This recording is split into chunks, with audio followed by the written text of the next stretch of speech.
Greetings everyone, welcome to our Facebook Live. Now today's topic is Essene, the Essene community.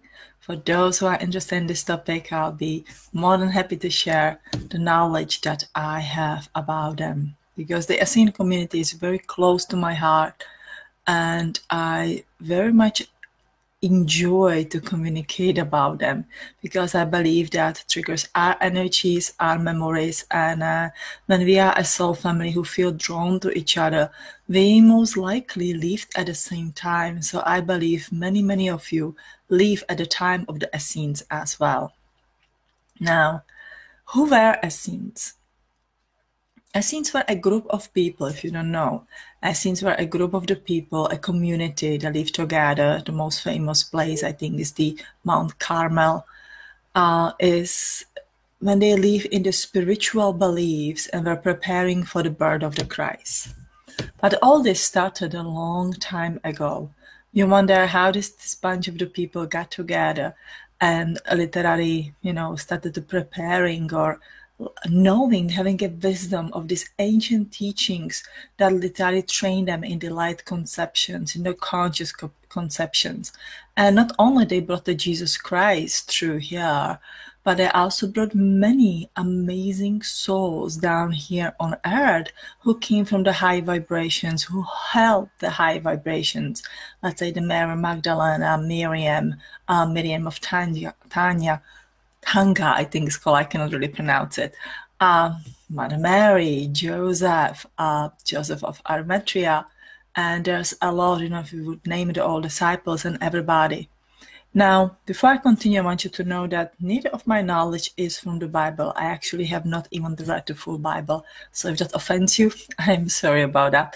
I like to really go with the memories and with the information and the energy that resonates with me, instead of be bestowed but comes some kind of the belief that somebody already has.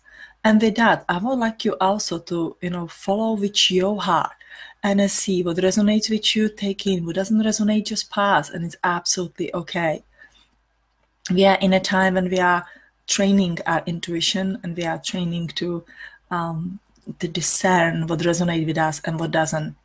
So I was introduced to Essenes through the book Anna, the Grandmother of Jesus, by Claire Hartsong. Wonderful book. If you are drawn to these people, then by all means you would love to read this book, which is the channel book, and she will guide you through her life, through life of the community.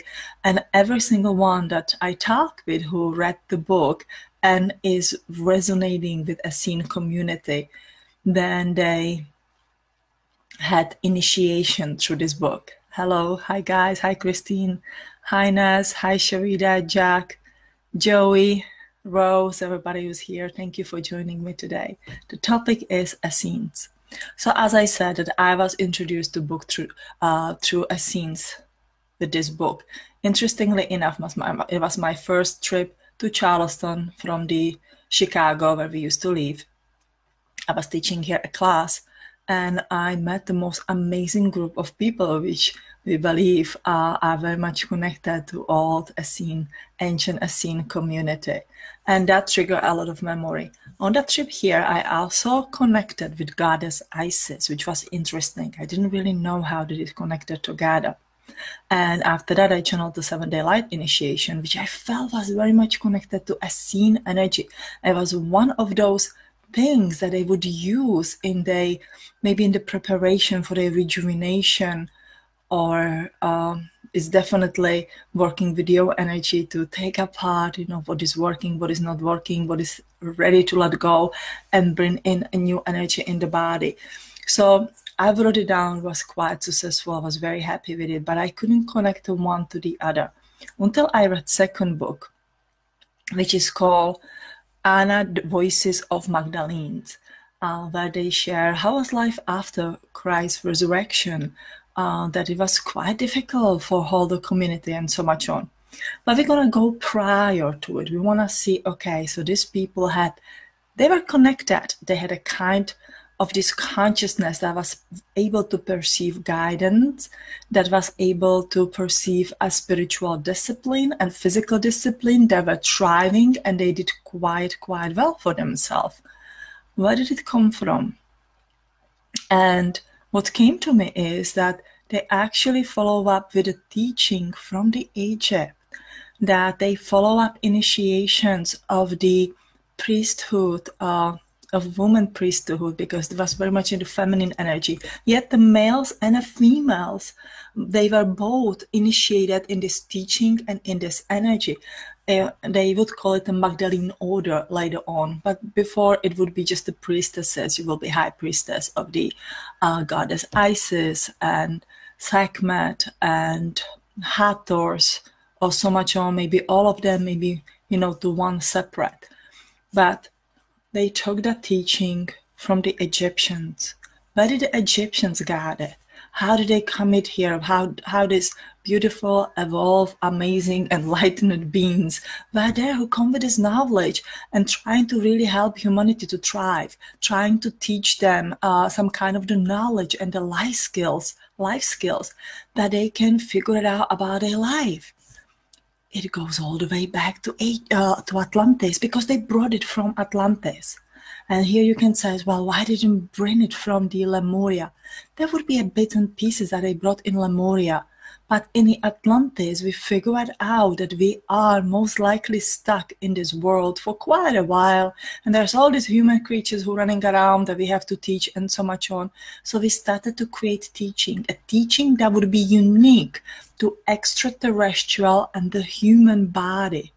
See, in the Lemuria, it was very isolated extraterrestrial experiment. It was not meant to grow beyond the Lemuria. It was fun to, come here and experience emotions and train our inner guidance and GPS and live in this beautiful, pristine place and so much on.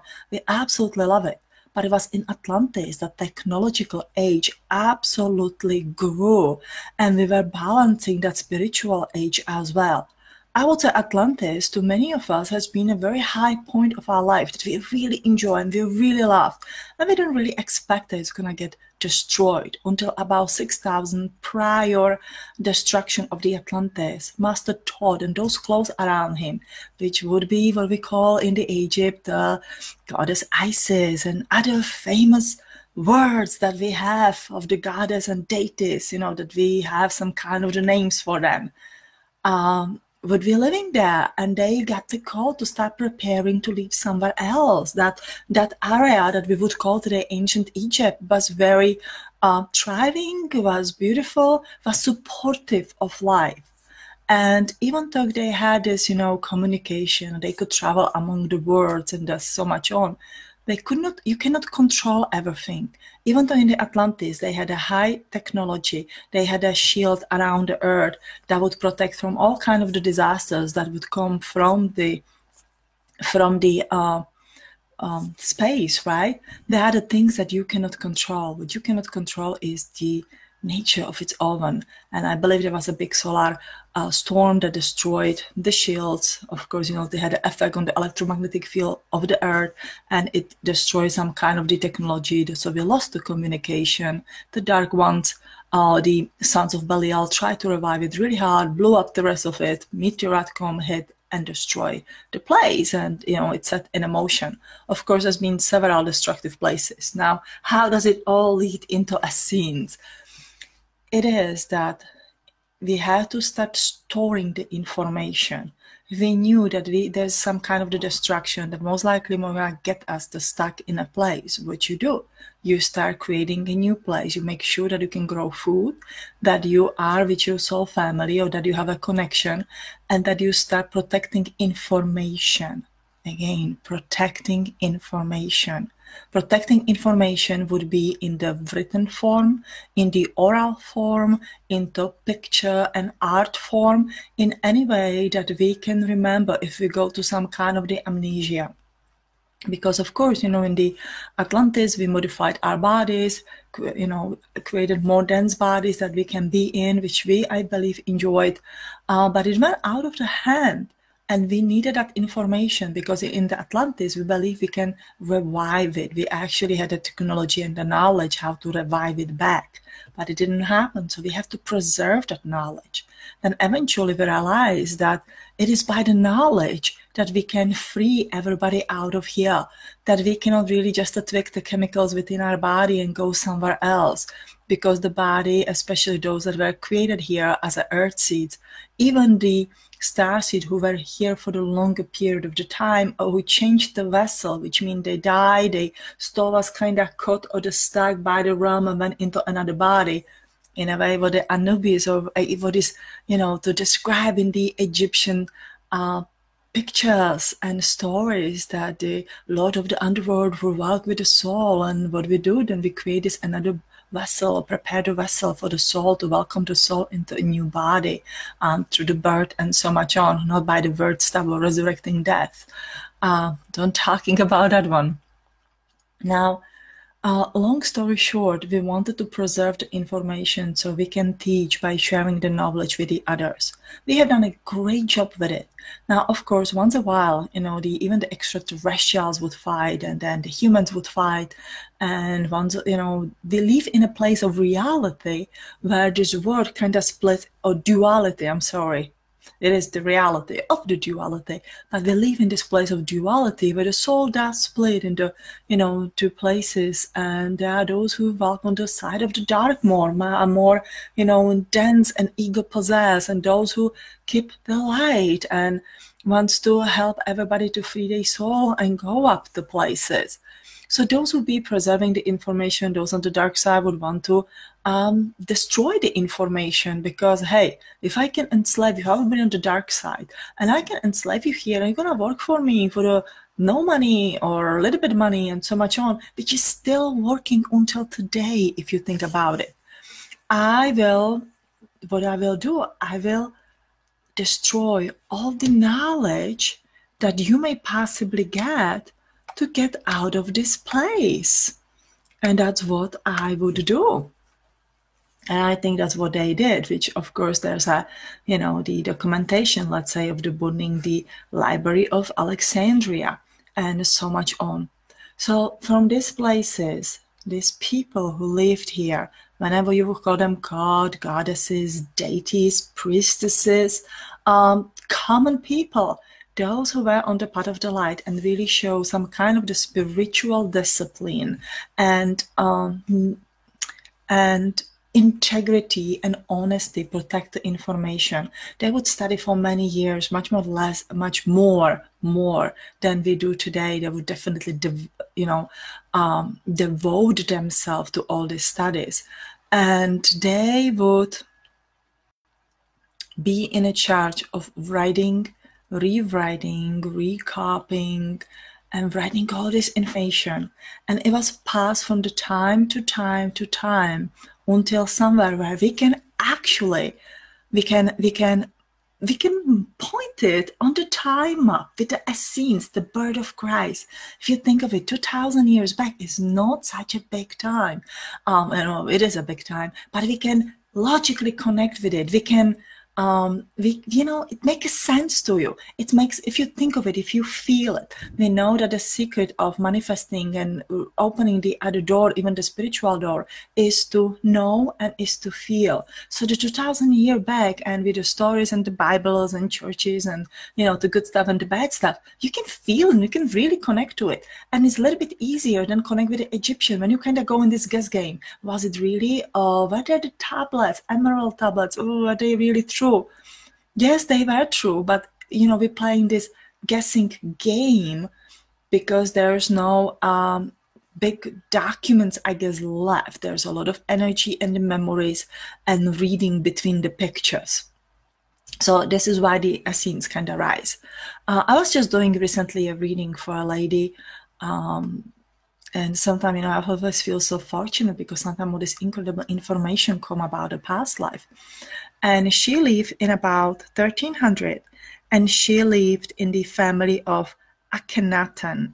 Now I have to write it down for me because, sometimes I hear these words, but sometimes I cannot pronounce them, and I don't really have a history knowledge as well.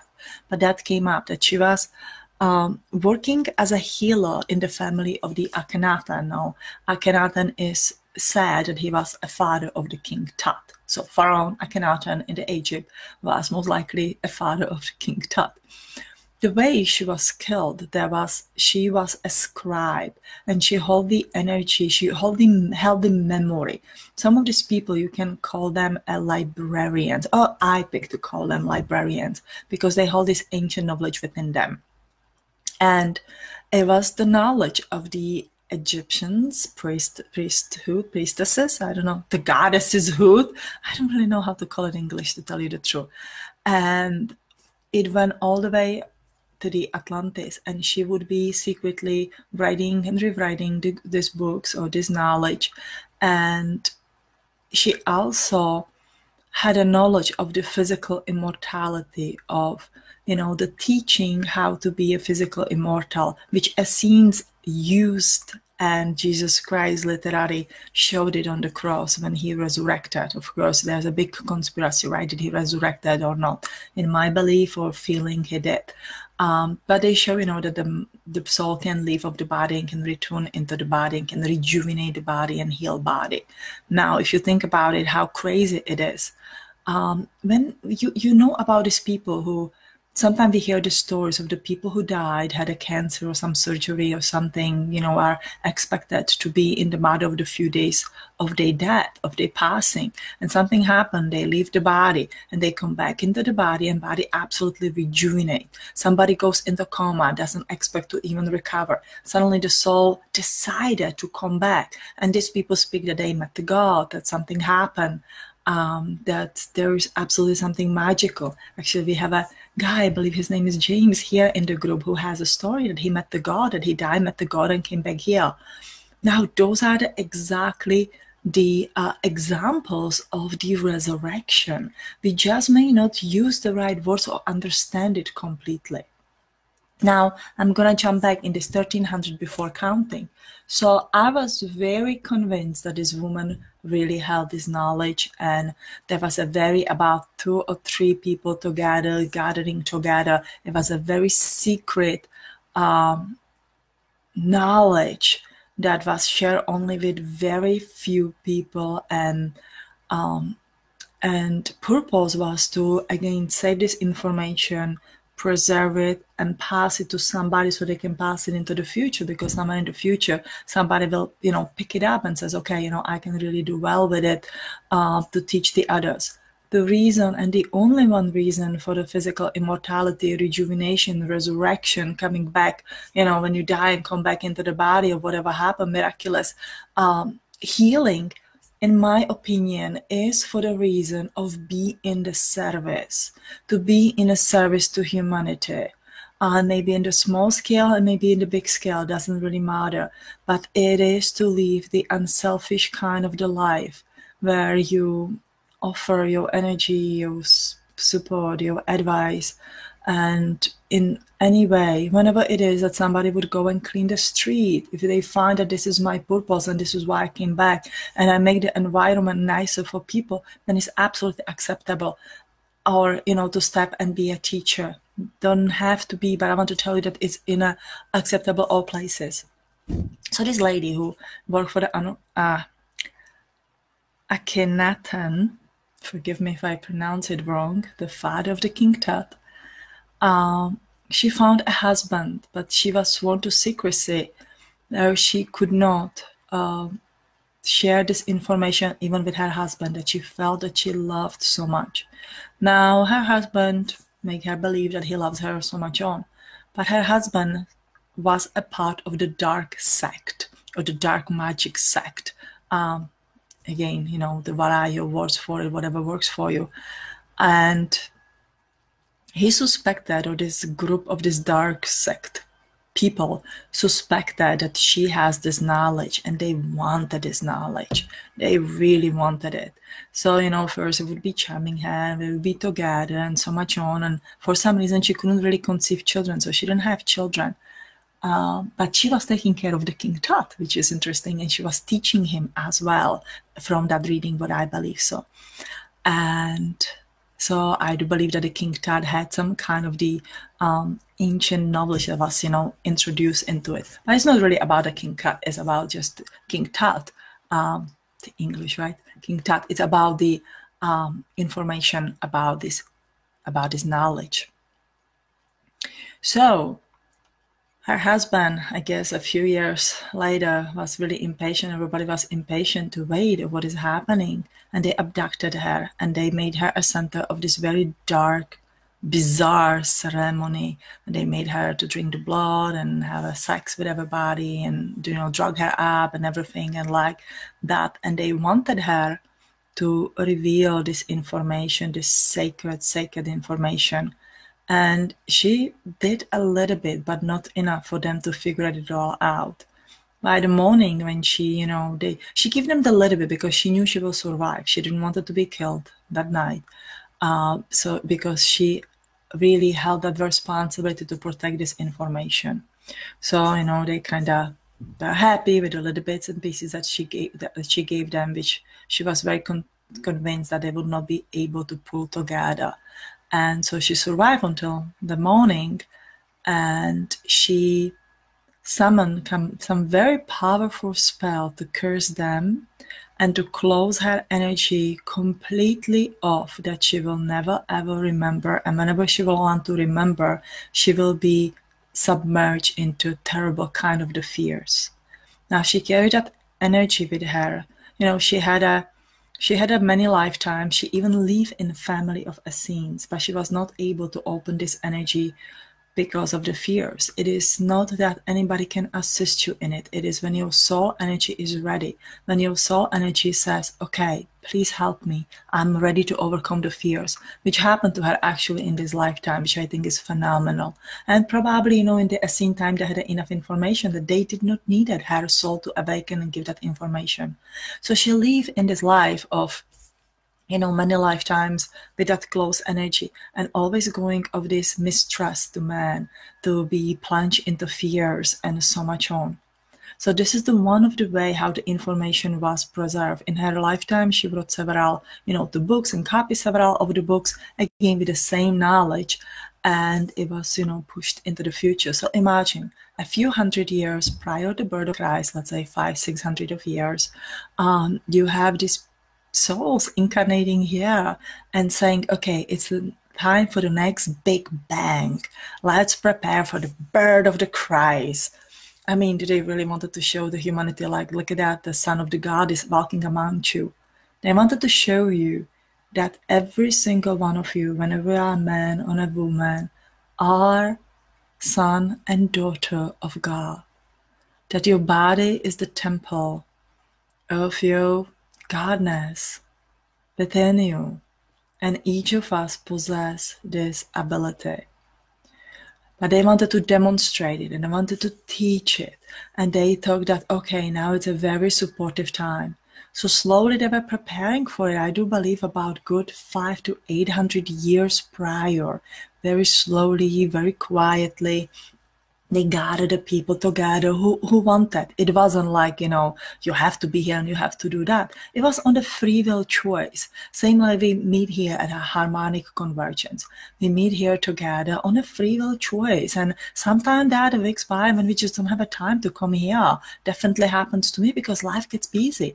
And some of you are here every single day, but somehow we are drawn together, which is great and good. Please use and utilize this space as much as you can, because here I believe we are a soul family who's drawn together. Whenever you live in the time of the Essenes or the Egyptians or Atlanteans, once upon a time we have shared our energy. And I believe it was much more than just the once upon a time. And now here we are triggering each other's memories. That's what we are doing. We figured out, that this group is not really a business group, which we don't want to do, neither for Cheryl, not for me. And that's why we really blocked the advertisement in this group. This is a group of the benevolent human beings, alien beings in the human body who come here and trigger each other's energy and bring these pieces of puzzles together. And then go and advertise it and put it into your business and, God, make a lot of money with it. That's absolutely okay. But this is the place of, the sharing and remembering and doing. If you think what I'm hiding here, it's my dog. See, she's like moving in my lap. So that's my little dog here. That's my little, she loves to talk about a scene. So I have her with me. Come on now. And anyway, so going into the group of these Essenes, so they started to prepare, and they, came up with the disciplines and way of the living. Now, interesting part of them, we all, when you read about the Essenes, we remember that they choose to live in poverty. They choose, not to eat the meat. They choose to revoke any kind of the anger or low negative energies and feelings. They would not fight even if you would fight them, and so much on. And they held their energy inside. Some of them choose to be celibate. Some of them did enjoy romantic relationship. They got married. I would say all of them who were initiated in the higher alchemy practiced the tantric kind of the energies, and so much on. Not to be the sexually exclusive, but to use the sexual energy as the rejuvenation energy, and as the energy that really connects you to the higher realms, and so much on, in a really good and positive way. Now, when they started to do the light conception, which would mean that they would meditate in some higher alchemical way, and they would conceive, they would have to have a man and a woman, and they would meet on the astral realm. And I would say probably was in the same way as when you go into the coma and you are about to die, and your soul has a mission to come back. Your soul sends a signal. Imagine an electric spark, that here's the one kind of side of the battery, here's the second side of the battery. So it sends that spark into the body to heal, and exactly with the blueprint how to heal. So the same happened with the souls. They actually consciously called the higher vibrational souls to come and enter the earth realm again.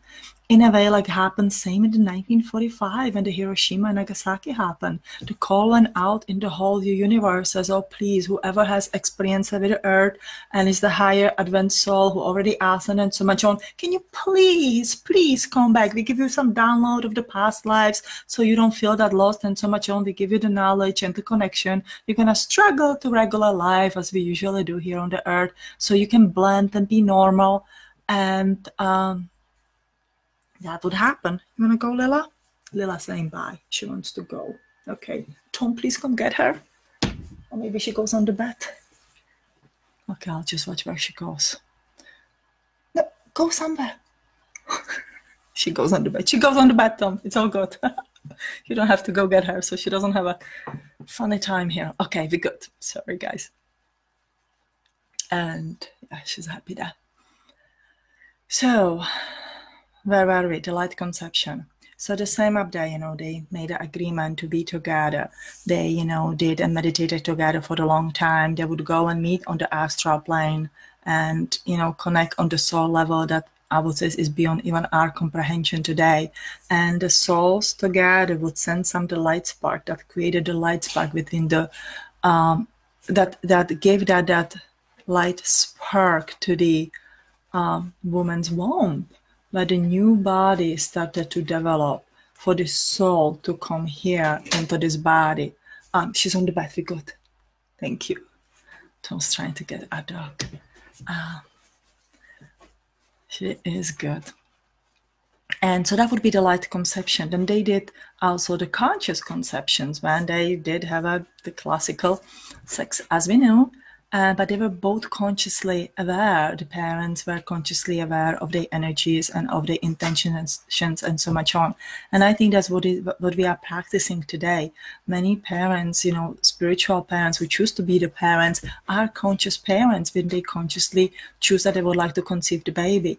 I actually believe that even if the one of the parents is just consciously aware that baby comes, I heard many stories, and I have the same one, where I exactly knew when that soul was about me and the moment when I got pregnant. It's just kind of weird, but you can feel it. And I know that a lot of people feel it. So that's something that they did. So they prepare. So there were quite a lot of high vibrational soul here until the one that we call today Jesus Christ came. And one of the things that really touched me from this book of Anna, and it was, several years ago, probably 5 over maybe longer years ago that I read it. And, I always talk like, oh my God, Jesus Christ story, don't even start out with it, because the churches, how the churches, religions, even some spiritual people, how do they misuse that name to control the other people, would want to make me throw up every time I heard about it. But at that time, I started to make my connection really to this family. And in the book, the Anna says that we have to realize that the Jesus Christ and those around him, they did not have to work a day in their life. Everything was provided for them. They joined in the community labor and, so much on what they had to do. But it was not for them, it was destined to be a light bearers, to be healers. So they were trained since a little child. They were trained in different languages, in healing, in philosophy, and all the spirituality and the knowledge stemming all the way down into Atlantis. And they had, they traveled and they met the greatest teachers and all over the world. And now you wonder, okay, so there's this community who really live in the poverty, or who embrace the poverty and not to own anything. And, we somehow feel connected to them. But you can tell me, but Eva, I'm not really a healer. And I'm not really, connecting with this. But yet I feel connected to this community. How does tie me in? Now, interesting part is that in this community, you did not have to be the healer or the light bearer. You could choose what you were good at. So they had a few people who were really good at business. And that was they bringing of the light here through the business, because the business provided the houses, boats to travel, the money to travel, to provide for the community what they needed to. Some of them just took care of animals, like for the milking, the goats and the cows. They would not eat the meat. So they would use that, for the soaps, making the soaps, again, making some cheese, chickens for eggs. I don't believe they were completely vegan. They ate most of the grains and fruit and vegetables, but they also, especially later on when they moved to the Mount Bucarach in the France and to Avalon in the Britain, they would eat, the more cooked vegetables and the cheese and the eggs, because the water was more so sustainable, I guess, to it, and there was not enough of the fresh fruit and vegetables to eat like you would do in the southern part of the world. Anyway, long story short is that everybody in the community did what they, they felt they would follow the disciplines and so much on, but they did what they had a calling for. So you may have a calling to be an amazing business person and support those who, in your soul family needs some kind of the support. You can choose to work with the animals. You can choose to grow food and train the others in this knowledge. Every single knowledge is needed. We need the people who sew the clothes, who make shoes, who make pots, who build the houses. If you think, and today even we need the technology to connect with everything and so much on. So it's not that they would be, praying and doing just everything in this amazing way to show us that the God is within us. They also embrace all kind of the parts of the work and so much on.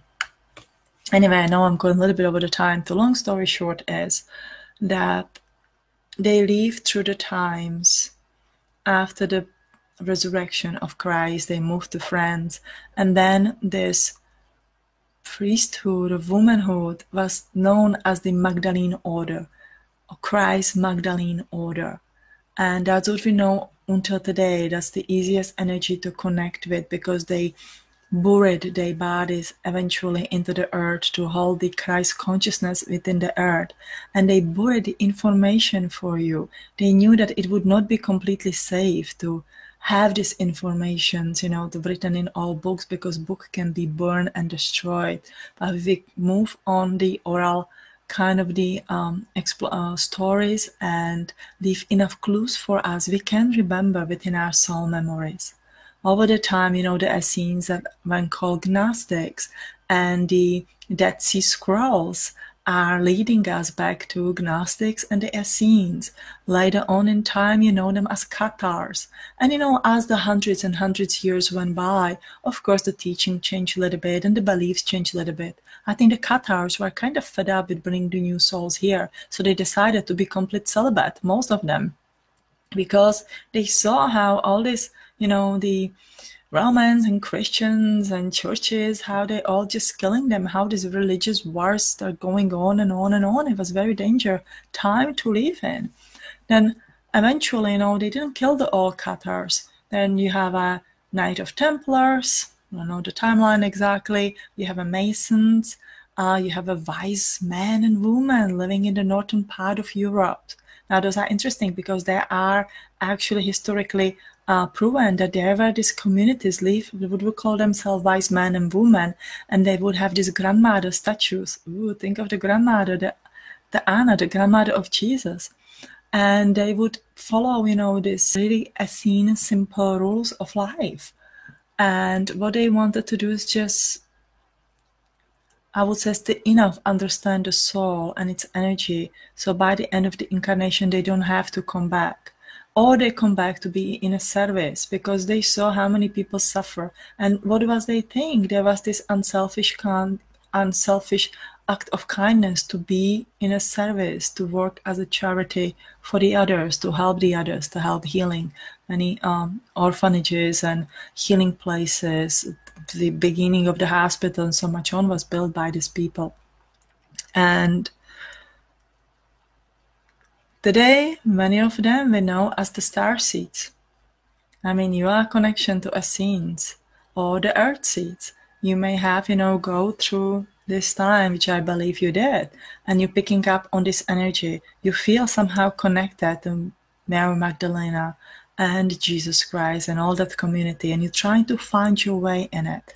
So you ask yourself, okay, it's not really important who I was. Of course, everybody wants to hear, oh, I was the Jesus Christ, or I was the Mary Magdalena, or I was one of the disciples.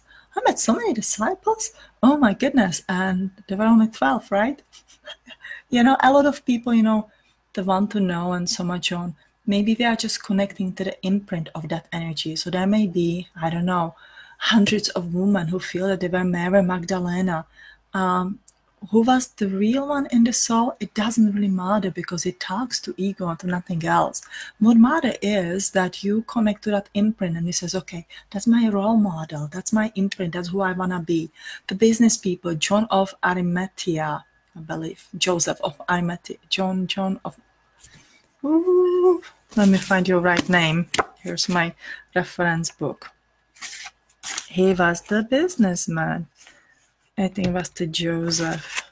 No, sorry guys. I just want to give you the right name because I feel it's so important to know it. Joseph of Arimathea, who also practiced the physical immortality and so much on.